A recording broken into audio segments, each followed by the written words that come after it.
Dumela bakulu, the Nyametician is back kungemsana ndadzoka zvekare muri yeZimbabwe aiwa ndakanda kusuwa ndauya ndine nyaya panapa pari kunzi pane mbavha dzakaba hove kana kuti fish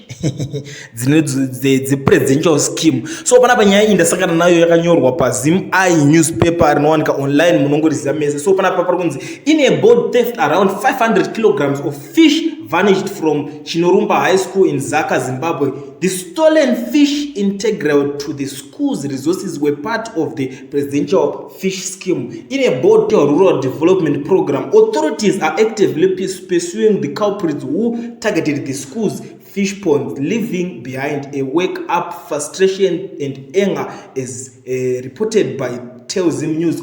Ndo nyaya iri panapa nyaya humba yaitika vanhu ava vari kunzi vakapinda vakabhogedza vakaba fishi dzepresidential scheme.